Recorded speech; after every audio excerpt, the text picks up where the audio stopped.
थे। एक दिन बताया था ना, सह समुच्चय अगर करेंगे तो ज्ञान का अर्थ हो जाता है विद्या का अर्थ उपासना, और क्रम समुच्चय तो पहले अविद्या माने कर्म धर्म और विद्या माने तत्व ज्ञान। कर्म के द्वारा अंतःकरण शुद्ध और समाहित हो, फिर विद्या के द्वारा मोक्ष।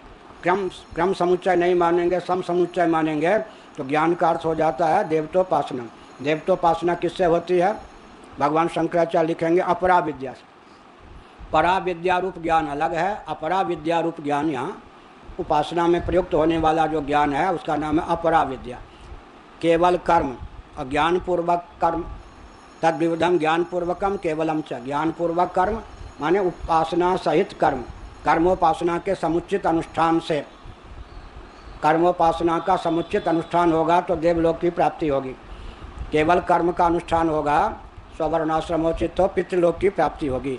कर्म के द्वारा पितृलोक और ज्ञान माने उपासना के द्वारा, माने समुचित अनुष्ठान किया तो ज्ञान के द्वारा या उपासना के द्वारा फिर कौन सा देवलोक। उसमें भी फिर यही हुआ, ज्ञान के भी भेद हो जाते हैं। ज्ञान कर्म मिला हुआ, ज्ञान से मिला हुआ कर्म या कर्म से मिला हुआ ज्ञान।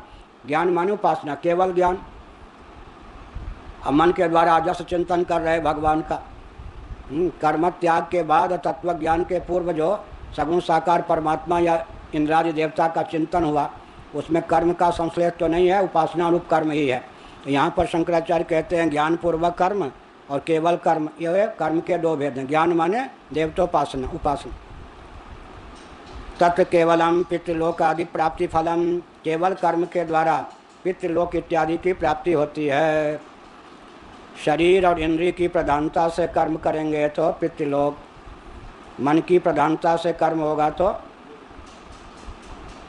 देवलोक, बुद्धि की प्रधानता से तो ब्रह्मलोक, और आत्मा का ही चिंतन करेंगे तो कैवल्य मोक्ष। केवलम पितृलोकादि प्राप्तम, केवल के द्वारा, केवल का अर्थ क्या हुआ? उपासना रहित केवल वर्णाश्रमोचित कर्म के द्वारा पितृलोकादि की प्राप्ति होती है। अब क्या कहा इन्होंने? लिखा कामनया अनुष्ठीय मानमिति शेषा। कामना पूर्वक अनुष्ठित अगर किया गया तो कैलाश वालों की टिप्पणी है। काम्य कर्म, ये इनका अभिप्राय, इन्होंने टिप्पणी में लिखा, उसका अर्थ हो जाता है काम्य कर्म के द्वारा पितृलोक, ज्ञान कर्म के समुच्चय के द्वारा देवलोक। और वैसे श्रीमद् भागवत की दृष्टि से विचार करें तो भगवान शंकराचार्य ने लिखा ना, पितृलोक आदि शब्द का प्रयोग कर दिया। पितृलोक आदि प्राप्ति फलम। हम लोग किस लोक में हैं? भूलोक में। इसके ऊपर भुवालोक। भुवालोक की प्राप्ति किसी को होती है, किसी को स्वालोक की। हमसे ऊपर दो लोक हैं, भुवा स्वा। गंधर्वादी बन गए तैत्तिरीय उपनिषद के अनुसार। आजानज देव पितृयों के भी भेद हैं ना, कितने भेद हैं तैत्तिरीय उपनिषद से। गंधर्व बन गए, गंधर्व के भी भेद होते हैं, मनुष्य गंधर्व, देव गंधर्व, कहाँ से? तैत्तिरीय उपनिषद। उसके बाद स्वालोक में गए, ये सब। लेकिन महाजना तपा सत्यम, ये कौन है? ब्रह्मा जी के लोक हैं। ब्रह्मा जी भले ही रहते हो सत्यलोक में, ब्रह्मलोक की गणना महाजना तपा सत्यम से है। क्योंकि प्रलय काल और महाप्रलय काल, महाप्रलय के पहले ब्रह्मलोक का नाश नहीं होता, अब प्रलय काल में भुवा स्वलोक तक का नाश हो जाता है। दैनंदिन ब्रह्मा जी के 1000 चतुर्युग बीत जाने पर 12 घंटे में जो प्रलय होता है उसमें स्वा भी नहीं रहता। तो प्रलय में ही जिसका नाश हो जाए वो कर्म का फल भुवा स्वा। और जो संतप्त हो जाए लेकिन नष्ट ना हो, महालोक के प्राणी इतना वो संतप्त हो जाए जैसे कि ऊपर आ जाएं, जनोलोक में आ जाएं, जनलोक में आ जाएं, लेकिन महालोक का नाश नहीं होता। या तो महाजना तपा सत्यम, ये कर्मोपासना के समुचित अनुष्ठान से, निष्काम भाव से जो कर्मोपासना का समुचित अनुष्ठान होता है उसके तारतम्य से। उसमें भी कई प्रकार हैं, एक ब्रह्मचारियों का लोक, एक गृहस्थों का लोक, एक वानप्रस्थों का लोक, एक सन्यासी का लोक। कौन सा लोक चाहिए? तत्व ज्ञान के बिना कर्मोपासना के।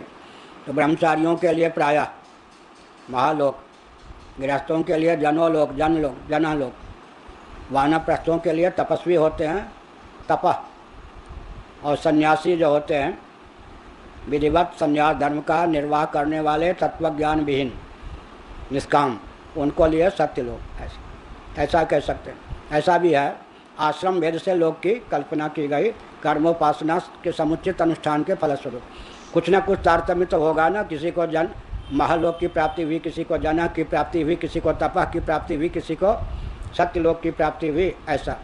और एक आब्रह्म भुवनान लोका पुनरावर्तिन अर्जुना गीता के 8वें अध्याय में एकया यात्यनावृत्ति मन्यया वर्तते, पुनः ब्रह्मलोक जाकर गिर पड़ता है, ब्रह्मलोक जाकर नहीं गिरता, दोनों बात है।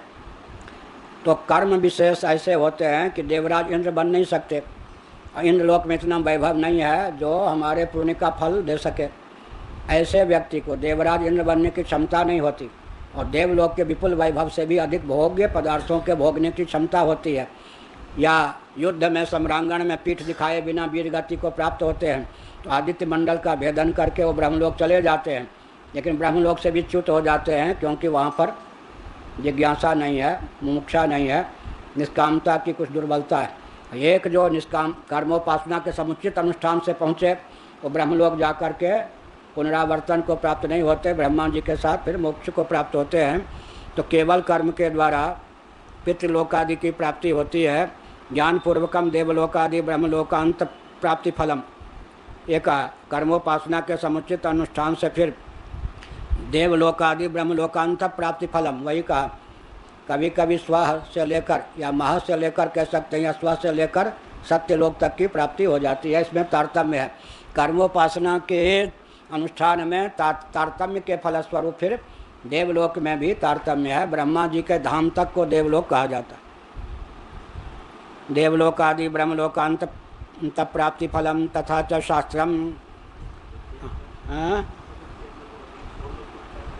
क्या देवलोकादि का मतलब यह हुआ कि स्वलोक को विवक्षावसात, इधर भी मान सकते हैं उधर भी मान सकते, विवक्षावसात उनको ब्रह्मलोक के अंतर्गत भी खींच सकते हैं, नहीं तो पितृलोक वाले में भी खींच सकते हैं। देवयोनि पितृयोनि में अंतर होता है, और देवताओं में भेद भी होते हैं। कहाँ लिखा है? तैत्तिरीय उपनिषद में। आजानद देव, ये सब देवों के भेद हैं। फिर देवताओं से बड़े कौन होते हैं? बृहस्पति देवगुरु। देवताओं में श्रेष्ठ हो गए इंद्र, इंद्र तो स्वलोक के राजा होते हैं। और आगे कौन हो गए? बृहस्पति जी का लोक उनसे ऊपर है। तो देवलोक माने स्वलोक में भी वर्गीकरण है क्या? यूँ मान लें स्वलोक में भी वर्गीकरण है, क्योंकि देवगुरु बृहस्पति को प्राप्त होगा जो, वो इंद्र की अपेक्षा और उन्नत लोक होगा। कहाँ लिखा? विराट उसको कहते हैं ना, विराट। कहाँ लिखा है? तैत्तिरीय उपनिषद।